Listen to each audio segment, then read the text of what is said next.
Hi, Naomi, back again for another video. And for anybody who's been watching my videos, for the few that's been actually taking the time to watch my videos, I just wanted to thank you for doing that. I know it can be time consuming, and so I thank you for doing that.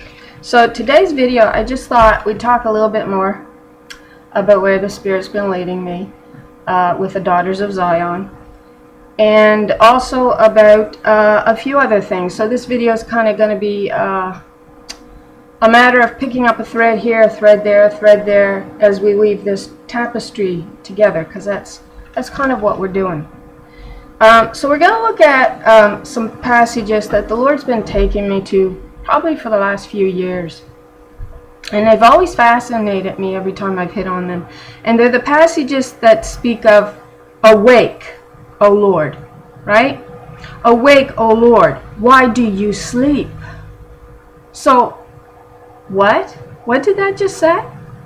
It sounds like the verse is telling us that the Lord's asleep. And so, you're going to find those verses like that in many passages in through your Old Testament. I wrote down a bunch of references, like in Job 41 verse 10, Psalm 7 verse 6, Psalm 35 verse 23, Psalm 59 verse 5. Now this is funny, because what I found, and did I write it down again? Well, let's go to my Bible, because I know I wrote it in there. I did this study last week. Yeah, it's verse 8. And I should have put the video up then, because you know, you're going through and you're moving through so much information all the time, that really over time that picture begins to really come together in your mind. And so you really do have to be doing that in a sense, but in another sense, if you want to put a video out, you really have to do it right at that time, when it's really set in your mind fresh.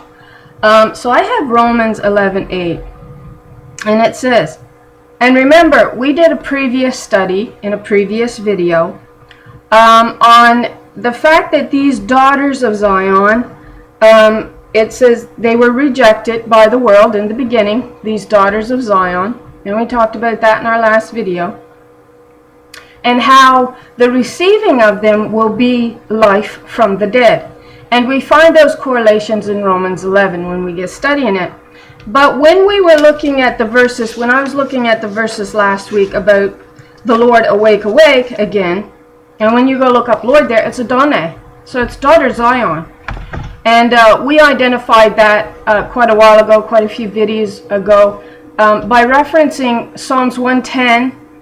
And it speaks of the Lord that sits to the Lord's right hand, and then the Lord to the Lord's right hand is the one that will strike through the enemies in the day of that Lord's wrath. Well, we identified that Lord as daughter Zion. And the more you get digging into this, the more you begin to understand that this is absolutely what must rise up in the end of days to get us out of here, to get the body home. They're the keys that must rise up. They're the gates. So they're the key to the gates that open the gates that lets the glory in, that gets the body out of here. Okay, and that's what we're actually going to go through here in a minute. So in Romans 11 it says this. Okay, verse 8, it says, according as it is written, God hath given them the spirit of slumber. So we're already getting a reference back here to awake, awake, O Lord. Right? Why do you sleep? And it's the idea of this Lord awakening to vengeance, to stand up for what is right. And they're empowered to do this. So it says, according as it is written, God hath given them the spirit of slumber, eyes that they should not see, and ears that they should not hear unto this day. Now, I looked at the word slumber. And when I pulled it up, it took me to the Greek number 2659. If I've got this right down right. And remember, I did this study last week, so I can't remember everything that I did. But it's Greek number 2659. Properly, it means And when we get this in context, we begin to understand it's going to take us right back to the garden. Properly, a violent strike, a prick. Figuratively, the bewilderment which comes after being struck, like falling into a mental stupor, which is used only in Romans 11:8. So 1, a pricking, a piercing. 2, severe sorrow, extreme grief. Number 3, insensible or torpor, if I'm saying that word right, of mind, a spirit of stupor, deep sleep, dizziness, a reeling. And guess what this actually took me to, this word in the Greek? It referenced me back to Psalms 59:5. That's where it referenced me. And you watch what it says. Let's read it. Okay. What was it? Psalms 59:5. Thou therefore, O Lord God of hosts, the God of Israel, awake. Awake to visit all the heathen. Be not merciful to any wicked transgressors. What? Isn't that funny? Because Romans 11 is all about the first fruits, and it is about these daughters of Zion, which is going to give life to the body. Now, there's a lot to this. I mean, so much here that I'm not going to go over. But you know what I kind of took away from that?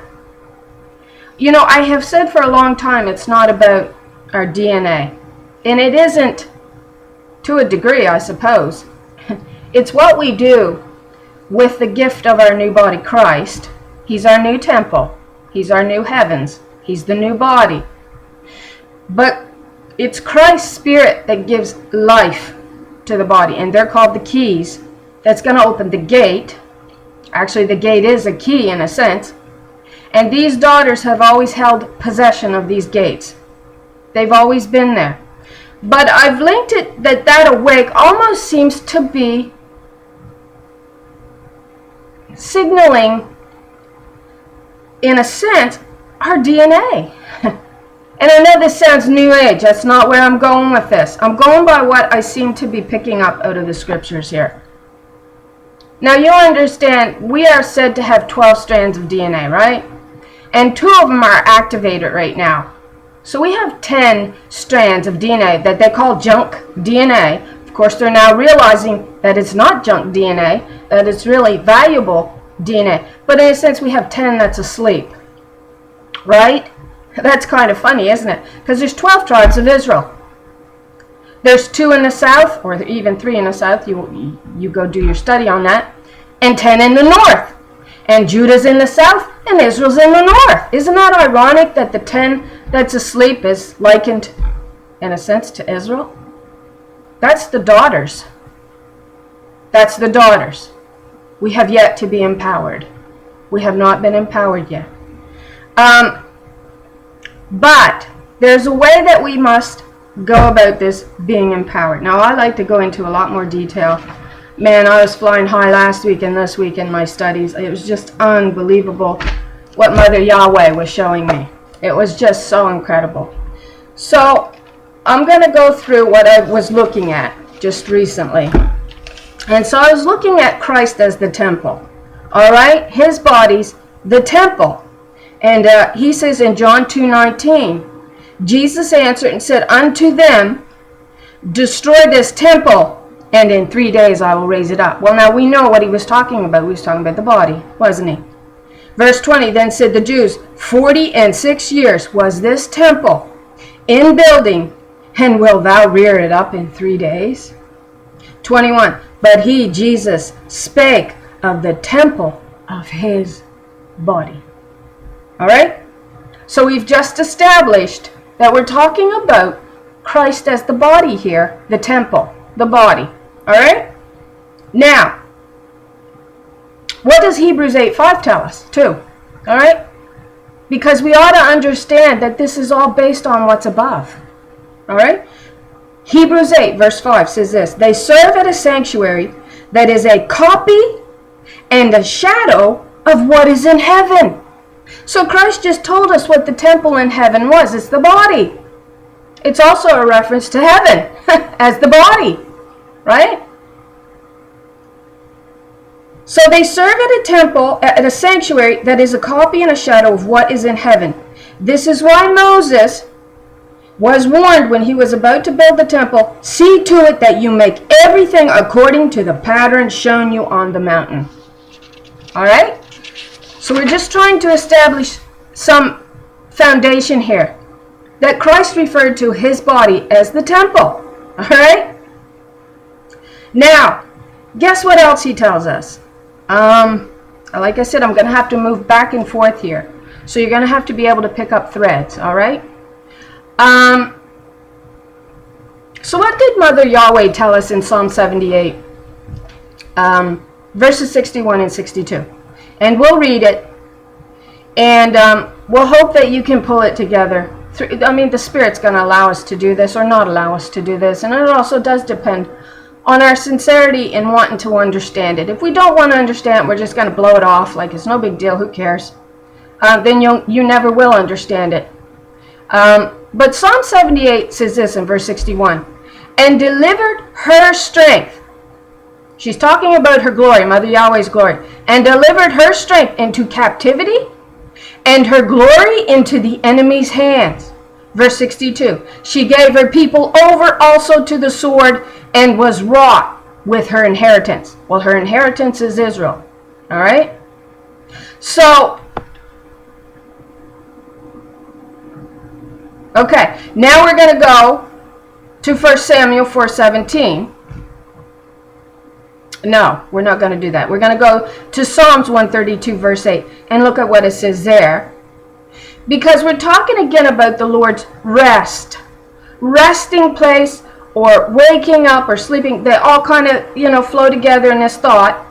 So you have to keep your finger on the pulse there. Okay, it says, arise, O Lord, to your resting place, you and the ark of your strength. All right? Now, we're going all over the board here. Let me see if I can pick this up better.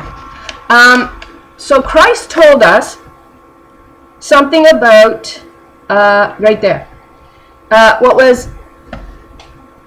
What did he tell us in 1 Corinthians 3:16? Well, he told us this. Know ye not that ye are the temple of God, and that the Spirit of God dwelleth in you? And he tells us this. He says, there is one greater than the temple. Well, now, who did we just identify as the temple? We identified Christ as the temple. Now, we're looking at the key of David here again, aren't we? That's what we're looking at. There is one greater than the temple.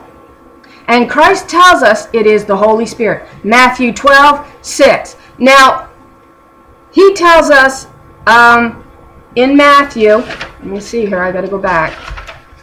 I'm sorry here.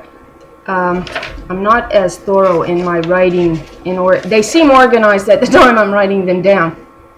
But in Matthew, he says that. He says, there is one greater than the temple. There is yet one. Matthew 12:6. But I say unto you, there it's right under it. It's me who's not organized my thoughts. Matthew 12:6. But I say unto you that in this place is one greater than the temple. And in the same chapter, we end up, and this is the title that I had, it was there in my Bible, so I wrote down, the unpardonable sin. Well, what's the unpardonable sin? We're told it. Matthew 12:31, he says, wherefore I say unto you, and this is Christ telling us who is greater than the temple. This is Christ himself telling us who is greater than the temple. Wherefore I say unto you, all manner of sin and blasphemy shall be forgiven unto men. But the blasphemy against the Holy Ghost, the Holy Spirit, shall not be forgiven unto men. So he just told you who is greater than the temple, the Spirit, his Spirit. He just told you that. 32. And whosoever speaketh a word against the Son of Man. Who was Christ called? It's ironic here, because we don't put two and two together like we ought to put them together, because we don't let the Spirit lead us. We let the fallen theology lead us. And Christ is called the Son of Man. Well, if he was the seed of the woman, shouldn't he have been called the Son of Woman? That's what he should have been called. But he wasn't. And then if you go to Daniel, you get this one-time mention. I don't believe it's mentioned anywhere else. I'll have to look that up. But she'll be handed over to this king. And it's stated as she's called the daughter of women. Well, guess who that's talking about? It can't be talking about anybody other than Israel, right? But she's also one. There's also one. Daughter Zion. But it says she will not stand with this king. She will not stand. So daughter of women is actually either a reference to Israel, and you can look at it, she goes by many names, many titles. You could call her daughter Jerusalem, and you can call her daughter Zion. All right? So he just told us here, right? You can blaspheme the Son of Man, and it shall be forgiven. But whosoever speaketh against the Holy Spirit, it shall not be forgiven, neither in this world, and neither in the world to come. Now, in Galatians 4:22, and we discussed this again in a previous video, it says, for it is written in verse 22 of Galatians 4 that Abraham had two sons, one by the bondwoman and one by the free woman. Verse 23, but the son by the bondwoman was born according to the flesh. The flesh. And the son by the free woman through the promise. That's the Spirit. They'll say a promise, but it's the Spirit. All right?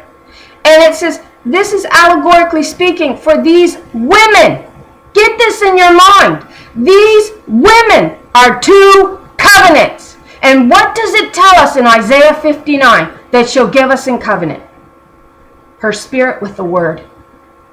And it just told us that these women represent two covenants.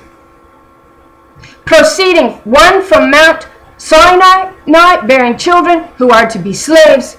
She is Hagar. Now, I think of this in many ways. When it speaks of the bondwoman was born, the son by the bondwoman was born according to the flesh, I think it's referring to lust. The lust of the flesh. Now, it doesn't come out right and say Abraham lusted after Hagar, but I believe to some degree that this is exactly what this is indicating. Because this is actually allegorical to what Adam did. It's taking us right back to the garden. He lusted after the whore spirit and rejected the covenant with the righteous spirit. That's why we have two women in view representing two covenants. And we are told, that they allegorically are representing these two covenants. So it's two spirits. All right? That's what we're looking at. Now, when you look at Adam, comes off of this, he has a Y. And I didn't finish on the DNA. It looks like the daughter Zion actually is asleep within our DNA. I didn't finish on that. But I told you it was going to be a kind of a mixed up video. But you know, from Adam comes this righteous spirit, this whore spirit. So you got Lucifer. All right? And I'm not going to address any of that because I addressed it all in my previous videos. If you're just picking this up, I already addressed all of this theology that the Spirit has been showing me of late. Well, for many years now, actually. But she just keeps filling it in and filling it in. And so when you look at it, that it goes back to the garden, and you have, let's draw a picture. Well, not a picture, but where's my pen? There's my pen. So we had Adam as this Y, and we have Eve, who represents the righteous spirit that was initially given in covenant, who he sets out. All right, he rejects her. That's Israel being set out, set apart, made holy. And Israel represents the woman's seed that was set out, the righteous spirit. But Lucifer represented the whore spirit or the wicked spirit. And Adam chose a covenant with that whore spirit. That's why we die, okay? Because the whore spirit can't give you life. Now, isn't it funny that we have two women, we have two stems, I guess. I'm showing you the one side here. Can't see it. Right? We have like two branches. One a whore, one a righteous, and then we have Adam. Right? Well now, if the first Adam is with this whore spirit, who does that leave for Christ to claim? Who does that leave? It leaves the righteous spirit for Christ to claim. And what do we say? If God cast her glory down to the earth to pay for the sins of Israel. That's what it says. And then it speaks of her as if she's asleep in our DNA. To some degree, that's the idea. I ain't going to push that one hard. You can look at it many ways, I suppose. But, so we speak of the Lord. I gave you some passages, asleep, didn't I? Didn't give you all of them, but I gave you some of them. Let's see if I can find a few more here. I have to do the video quite fast because I don't know how long I've got before I'm going to be interrupted. Oh, I ain't going to find it that easy. Sorry about this, folks. So Psalms 44:23. And this is all going to awake, awake, O Lord, okay? Psalms 57, verse 8. I gave you them ones. Deuteronomy 7:16, I think. That's a snare to Israel. Okay. And I just have a note here. It says, what are the snares of death? It's false God worship. That's what it is. It's just... You know what? Nobody can show this to you but the Spirit. There's nobody that can show this to you but the Spirit. And it's very difficult to pick up and think that you're going to show what the Spirit has shown you. Because it's just so extensive, right? And the Spirit chooses, of course, to show each one of us different things, that's for sure. I wanted to share with you something right quick before we get back into it. Before we keep going along here. In what the Spirit's been showing me very recently and how amazed I am and blown away. Because she validated for me that it does come down to false God worship. The glory is not going to rise until she picks her head up and realizes that. Anyway, I wanted to show you this. There's a video on YouTube and it goes by a number. And I'll write it down here for you. And I'll tell you what I think it's about. This is the number that it goes by. So I got it. It's 23, 11, 34, 421. If you punch those numbers in, 23, let's do this so we get a better understanding of the direction it's going here. So if you punch those numbers in, it's going to pull you up a video on YouTube, right? And it's this really weird, enigmatic, video. And there's been a lot of people that's done breakdowns on them. And the Spirit showed me, for some reason, that number, 1134. That was the number I just was shown. And so I started to divide it that way. And so I divided it that way.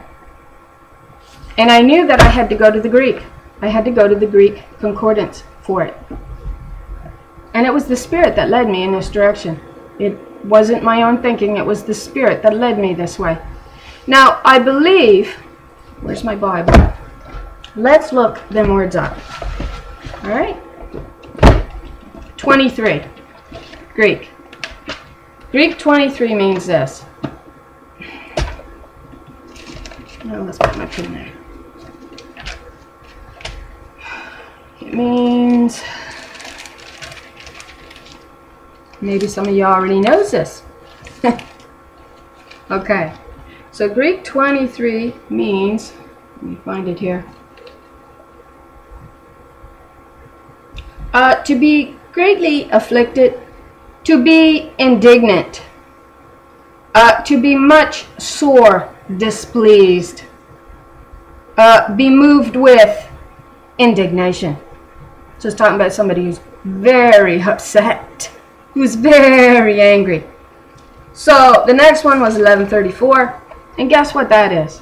1134. It is wife. Wife. From 1135. Woman, wife. So what's 421, do you suppose? Let's go back. I'm just showing you this just because I found, because it was the Spirit showing it to me. I would have never thought to break it down that way. When I seen it the first time, I was like, what is that all about? And 421 means not tracked out, past finding out, unsearchable, untraceable.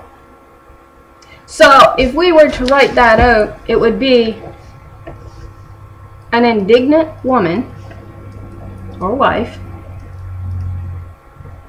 woman or wife whose ways are past finding out. What do you suppose that's talking about? You know what I think that's talking about? It's talking about the Spirit. And the Illuminati was pointing you to this in this video titled 23-11-34-421. That's what it was showing us. And it's funny because it actually pinpointed a particular event there, which I did a little bit of study on, and it points me all back to exactly what I'm looking into, the Daughters of Zion. It points you to the Oklahoma bombing. That picture, and I believe it's the Oklahoma bombing. I believe, maybe I'm wrong.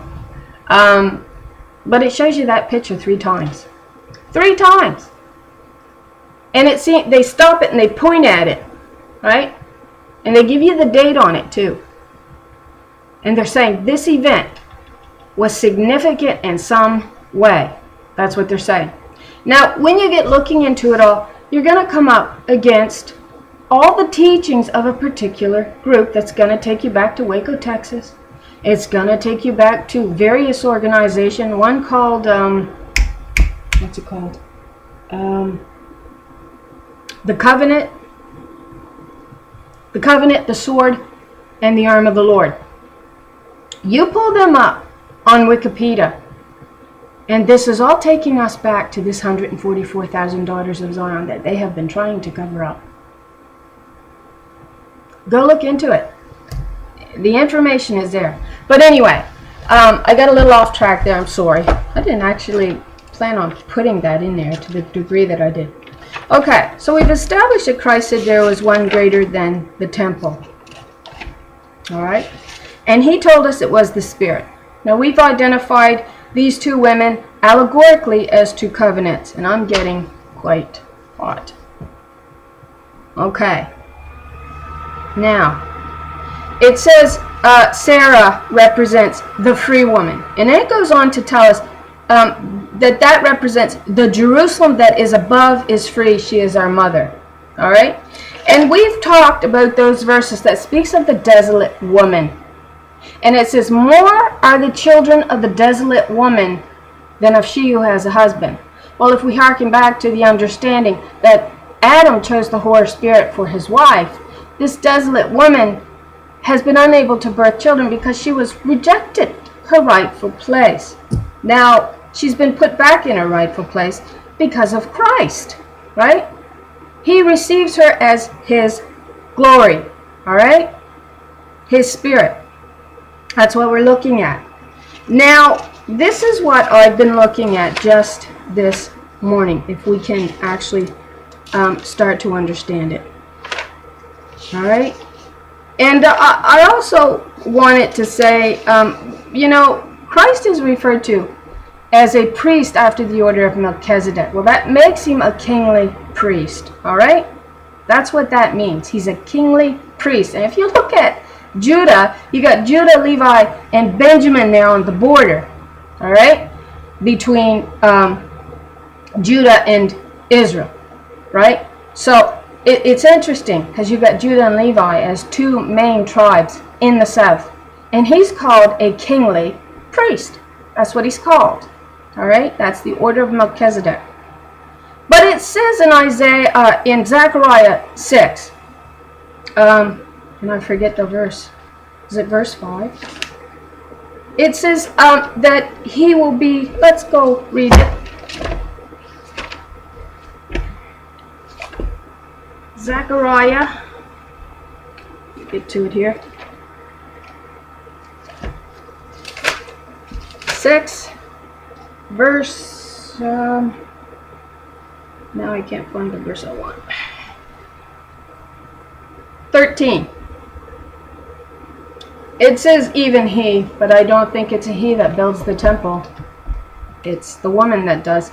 It's the Spirit that does that. Even she shall build the temple of the Lord, and she shall bear the glory. And she shall sit and rule upon her throne. And he, this is Christ, shall be a priest upon his throne. And the counsel of peace shall be between them both. Now, in the New Testament, we're told in Revelations that we will reign, it says, as kings and priests. Well, they got that wrong. It should be translated as queens and priests. All right? And when you get looking into Ezekiel 44, it speaks of the priest that goes into the glory. And you're going to find out that that prince there is the priest, is Christ, Adon, 113, and the glory that he goes into, known as the right hand of Mother Yahweh, is 136, his daughter Zion. Now I can't do those studies for you. I can't show it to you. I mean, I probably could. If I have time, maybe I will. I don't know. But now we're going to look at the glory. All right? And we're going to try to get through this so that we actually understand what I'm trying to say here. Okay, so I did that last night.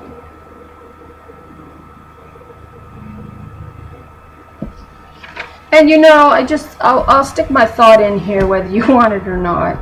You know, but in a perfect heaven, the bride don't need rescuing. She's able to rescue herself. She doesn't need him to rescue her. That's a fallen thought. I don't care what anybody says, that's fallen theology. And Christ says, my bride is equal to me. I don't have to go rescue my bride. And I'm not afraid of her being equal to me. That's the God that I believe in. And people have issues with that for some reason. Especially women, it seems, have real issues with that. Well, if we don't stand up for ourselves, do you think they're going to stand up for us? Well, guess who did stand up for us? Christ did. And I'm going to stand up for him. And I'm going to say I'm going to be one of those daughters of Zion that's going to strike through my enemies in the day of my wrath because you killed my king. And by killing my king means you rejected me as well. That's what this all means. It doesn't mean that we have to be rescued. We are empowered to rescue the body. That's what we are empowered to do. And this is what this has been showing us. Now, let's go to shine. We're going to look at shine. I did this actually just yesterday. I wrote these verses down yesterday.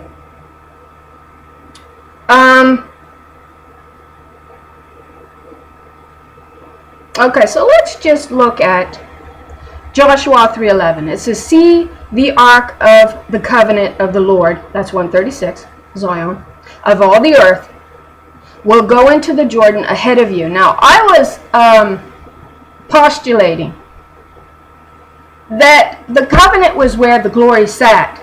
And that was represented by one daughter Zion. And she sat on this glory. Now, when she was rejected, she was no longer seen by the world. The world don't see her.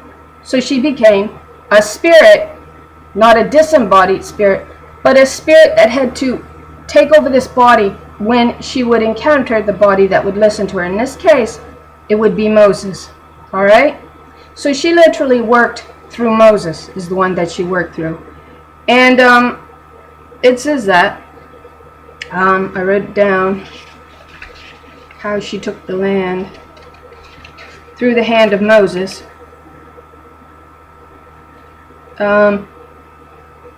Yeah, Psalm 77:20. You led your people like a flock by the hand of Moses and Aaron. So that's the spirit that was pushed out of her rightful place. And then she says to them, I just had it. Joshua, see the ark of the covenant of the Lord of all the earth will go into the Jordan ahead of you. And from there, because she is Lord of all the earth, she has power over all the elements. She has control over everything that goes on here. She pushes those waters back and they walk through on dry land. All right? It tells us that. But in Psalms 94 verse 20 it says, shall the throne of iniquity have fellowship with thee? So, do you think the king sitting on the throne is the king sitting there now? Or thinks he's sitting there now? That would be fallen Adam. Well, he's full of iniquity.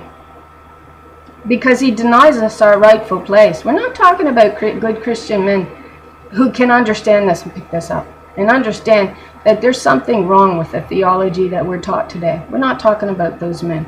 They're godly men. They're men like Christ. This is what Christ died for. And if you don't believe that, then it's because you have not been going in and studying the Word through the Spirit. Because that's exactly what the Spirit will show you. If you give the Spirit time, the Spirit's going to lead you in that direction. Shall the throne of iniquity have fellowship with thee, which frameth, watch this, mischief by a law? Look at that. The law is iniquity. That's what it's saying there. Right. And they use the law to suppress who? Godly people. Particularly, and you don't want to hear this, women. The godly women. Alright, which is the key of David. Psalm 94:1. The Lord is a God who avenges, O God who avenges, shine forth. Who shineth forth? In Song of Songs. It's daughter Zion. We've discussed how that is so. Who is this that shineth forth as the dawn clears the moon? Alright, we have that verse in Song of Songs. Well, that's daughter Zion that shines forth. And then in Psalm 80 verse 1, hear us, O shepherdess. It's not a shepherd, it's a shepherdess, daughter Zion of Israel, who leads Joseph like a flock. You who sit enthroned between the cherubim, shine forth. And we made the argument that it is daughter Zion and Mother Yahweh that sits between us, the cherubim, on the Ark of the Covenant, because you'll get a passage in 2 Kings chapter 19 that tells you that. Now, Psalms 50 verse 2, it says, from Zion, perfect in beauty, God shines forth. Well, who's that? It's daughter Zion shining forth here. That's who it is. Psalm 77 verse 20, you led your people like a flock by the hand of Moses and Aaron. Ezekiel 34:31, you are my sheep, the sheep of my pasture, and I am your God, declares the Lord God. That's 136, daughter Zion. And I discussed in prior videos how I've linked that to daughter Zion, how that is indeed daughter Zion. 136 is daughter Zion's number. All right? And she sits to the right of Christ, and she strikes through her enemies in the day of her wrath. All right? And we proved how the right hand is daughter Zion, Mother Yahweh's right hand. Now, in Psalm 60 verse 4 it says this, but for those who fear you, you have raised a banner to be unfurled against the bow. What? So here's another rendering. You have raised a banner for those who fear you, that they may flee the bow. And here's another rendering. But you have raised a banner for those who fear you, a rallying point in the face of attack. Thou hast given a banner to them that fear thee, that it may be displayed because of the truth. All right? Now, Psalm 7:12. if he does not relent, she, this is daughter Zion that sits to the right hand of Christ in Psalm 110. She will sharpen her sword, she will bend and string her bow. She hath prepared her deadly weapons, and she ordains her arrows with fire. That's daughter Zion. Proverbs 22 verse 11. She that loveth pureness of heart, for the grace of her lips, the king shall be her friend. Now, they put he. I changed it to she. And the king shall be her friend. Now, they want you to believe that there's no greater friendship that exists than that between a male and a male. They promote it in the scriptures. They promote it in the world, actually, if you just pay attention. But yet in Song of Songs, when you begin to run out the words on interlinear, there's a particular passage there, and I don't quite remember where it is, that it tells you that there is absolutely no greater friendship than that exists between a man and a woman, a husband and a wife. It tells you that plain as day. There is no greater friendship or companionship than that is between a man and a woman, a husband and a wife. None. There's none greater than that. Not according to Song of Songs. And yet David had this, oh, thy love was greater than any woman. He was speaking to Jonathan. Well, there's some that says Jonathan was altered there. Was changed. And, if you want to promote that, you do realize you are promoting the spirit of homosexuality here in this earth. You want to know why it's running so rampant? It's because you're promoting that spirit of homosexuality, this idea that this covenant can be made between a male and a male. It's a king with a priest. Really? Well, let's go back to the garden and see what was violated. The violation was between the male and the female, the body and the spirit. When Adam rejected his righteous spirit, and he's shown that setting Eve apart, he didn't want a covenant with her. There's your treacherous, unfaithful male with the broken teeth in times of trouble. You'll get that in Proverbs 25. That's what he did.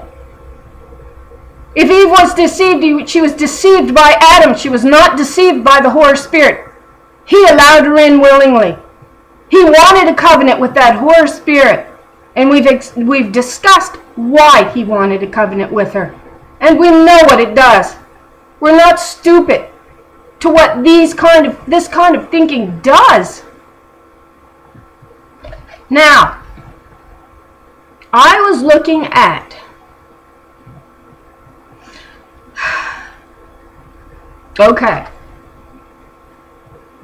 the pureness of the heart and the clean hands. All right? This is actually going to take us back to the daughters of Zion. Proverbs 22 verse 11 says this, she that loveth pureness of heart, for the grace of her lips, the king shall be her friend.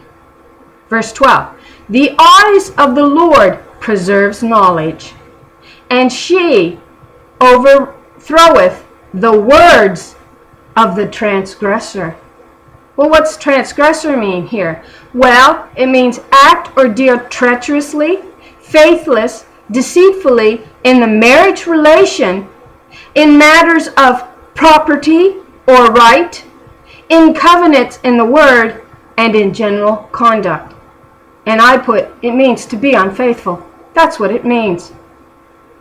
So she speaks as part of the covenant that Abraham makes with the Lord. Part of that covenant is circumcision. And we've come to understand why the men had to be circumcised. It was showing a separation that these men would not lust after the whore spirit and all that she offered them. That these men would remain true to Mother Yahweh, to the true righteous spirit that was given to them in the beginning. And she chose these men out of the nation of Israel. And she followed their line until they no longer kept their covenant. All right, and we're showing that in the scriptures. Now, if we go to Proverbs 22, verse 18, it says, for it will be pleasant if you keep them within you, if all of them are ready on your lips. Now, she's talking about the word here. But the interesting thing is, within there is your womb. All right? That's one of the words there given for within.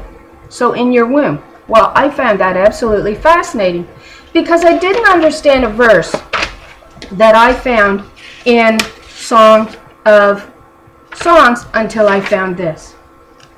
When I found that verse and I looked up that word within and it said womb, then I understood this verse. So let's read this verse again. Proverbs 22:18. For it will be pleasant if you keep them within you, if all of them are ready on your lips. Now, Song of Songs. As a piece of a pomegranate are thy temples within thy locks. What's our understanding? Well, what I understood, or what I had already known, was that the pomegranate, if you look in the Jewish encyclopedia, the pomegranate has a huge connection to the womb, right? It's full of seeds. So what does this verse mean then? As a piece of a pomegranate are thy temples within thy locks. This is what I wrote. Let's see, where did I write it? I thought I wrote it down.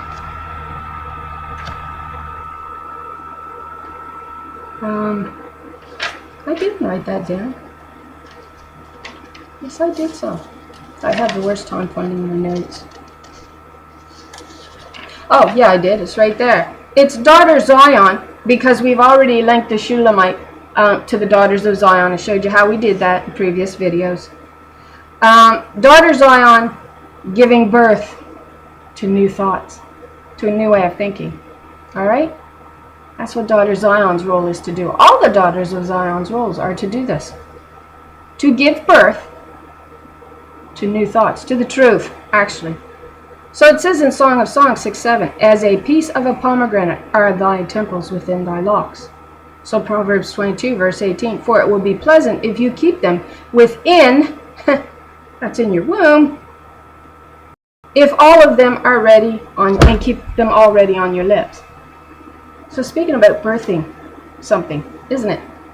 Well, it's the truth, of course. Now, this is what we want to wrap up with. And this is what I've been trying to get at the whole time. See if I can get to it before we run out of time.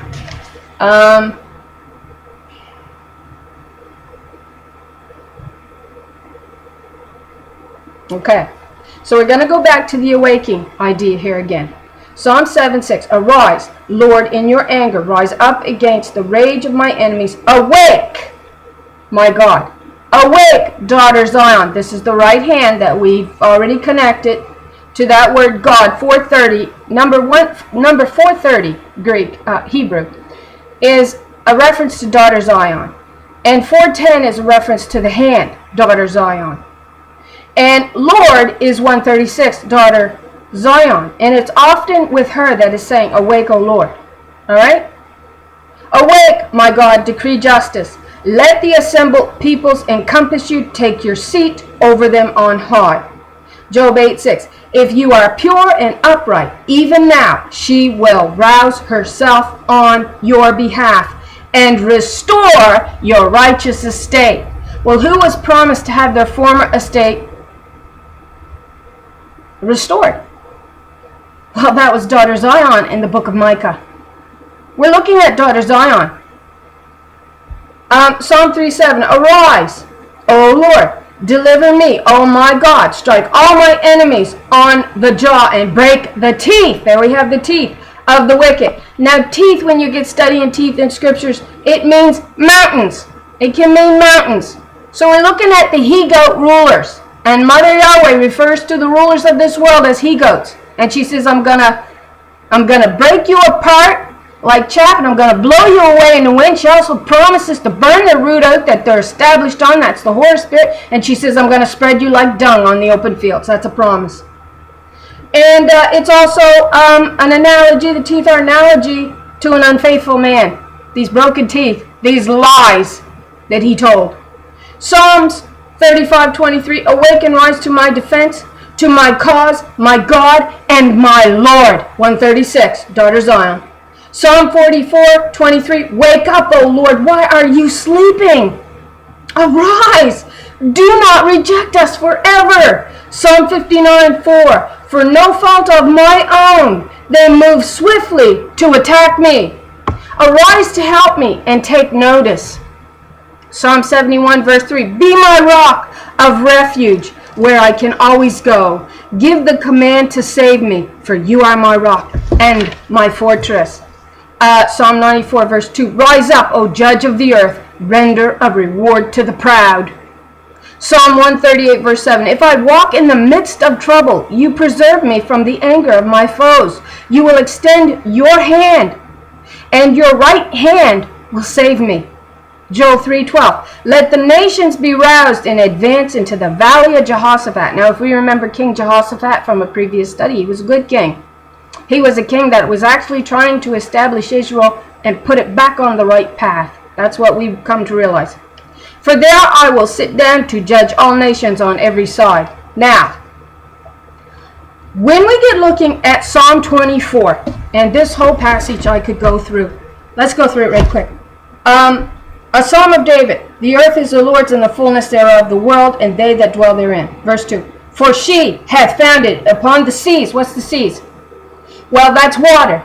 That's your word. She's founded it upon the word of heaven and established it upon the rivers. What's the rivers? It's these daughters Zion branching off with the word. They're branching off with the truth of Mother Yahweh. All right? They're the foundations. She founded it upon the seas, upon the waters of truth of heaven, the doctrine of heaven. And she established it upon the rivers. These are the daughters that branch off with the word. All right? The daughters of Zion, the word of truth. Who shall ascend into the hill of the Lord? Or who shall stand in her holy place? Who? Who's going to do that? She, not he. She that hath clean hands and a pure heart, who hath not lifted up her soul. What does it say? And does not trust. She does not trust in an idol or swear by a false god. That's who's going to enter into it. Not she who swears by a false god. We're talking about Baal worship here. But she with clean hands and a pure heart, who knows who God is, who knows the true God that established this earth. And it was her daughter's Zion as her right hand that did all of this when you get studying it. So who has the clean hands and a pure heart? Daughter Zion. We just said that.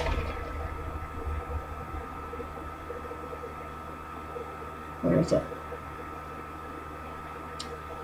And a pure heart, who has not lifted up her soul unto vanity. Okay, so it's the next verse. Song of Songs 5:3. I have put off my coat, how shall I put it on? I have washed my feet, how shall I defile them? No, that's not it. There it is. It's verse 5. Okay, Song of Songs 5:5. I rose up to open to my beloved, and my hands dropped with myrrh, and my fingers with sweet-smelling myrrh upon the handles of the lock. So who has clean hands? She does. Daughter Zion has clean hands. So it says, what does it say?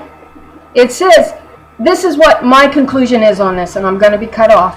We must lift up our hands. We daughters of Zion have to realize who we are.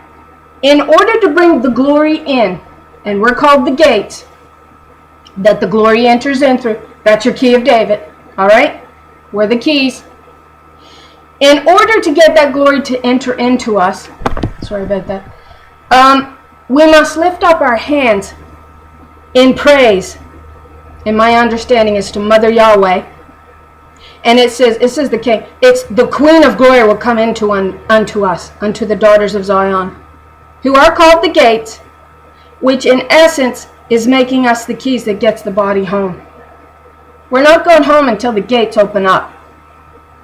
And that's the daughters of Zion lifting their hands up in praise to the true living God, not to false idols. That's what this tells us. Psalms 24:7. Lift up your heads, O ye gates. That's daughter Zion's. And be ye lifted up, ye everlasting doors. She knew us from the beginning, before the foundations of the world. And the queen, not the king, the Queen of Glory shall come in unto thee. She says, my glory I will not give to another. I don't care how many scriptures you write.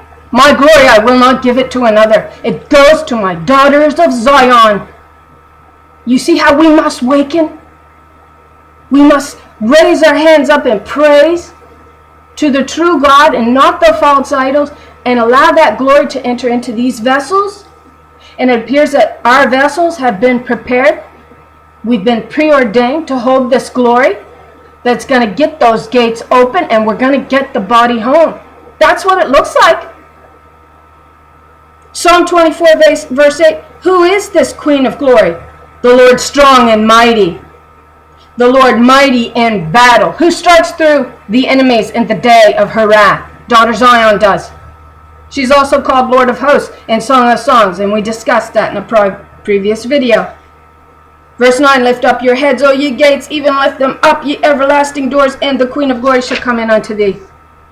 Who is this Queen of glory? The Lord of Hosts. She is the Queen of glory. And she rules through her daughters.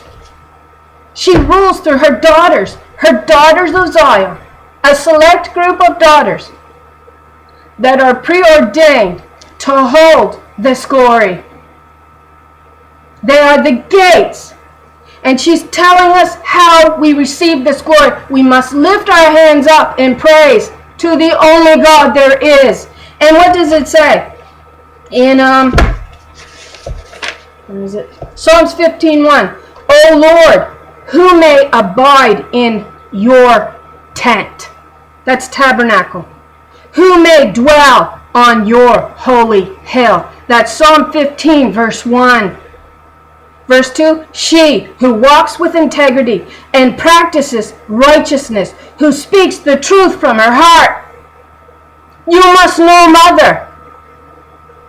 Mother Yahweh said this to me many years ago. She said, where are my daughters to stand up for me? Where are they?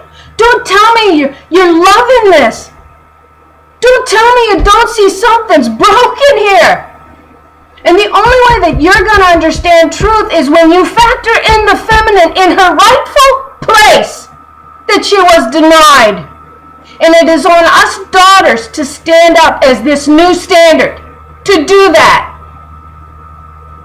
Christ, yeah, he's a husband. We're his bride. There's one who's his bride. Otherwise, if you're promoting God as Father, being our husband, well, number one, you're promoting polygamy, and number two, you're promoting homosexuality, because men are part of that bride, as we're taught, wrongfully, I might add. These things are wrong. Reason them. This is what we're instructed to do, and we have to do it through the Spirit. God is Mother, the glory, who sits inside the body, who is the Father, the heavens. And then her Son is made in the image of the Father, and her daughters are made in the image of the Mother. So we have body and spirit. That's what we're looking at. And we need to grab onto that as daughters. And Mother rules the heavens through her strong right hand, which is her daughters of Zion. But in this case, it tells us there's one and one that are going to be set up to rule the heavens, the new heavens. And that's Christ after the order of Melchizedek, a priest after the order of Melchizedek that serves, it says, the living God, the Most High God. And this queen, which is daughter Zion. And if you go in and you look at Ezekiel, you'll come to that understanding when it speaks of the prince and it speaks of the Lord. You'll get your understanding there. Now, I have a lot more I could tell you, but I know I'm going to be cut off very shortly. So I'm just going to leave it there. And I know it's very mixed up. I'm sorry about that. And again, I would encourage you to go in and look at these scriptures for yourself, because the deeper understanding is there. I mean, there's so many things I could have added to this that I didn't. I'm sorry about that. But may the Lord bless you. And again, I thank you all for watching my videos. And I hope that you can pick up the threads, because once you are able to see the picture, it's a very beautiful picture, and not the one that they've tried to teach us for 6,000 years. So again, may the Lord bless you. I hope you have a good day. Nick, I love you. I hope you enjoy the video. I hope you all take care.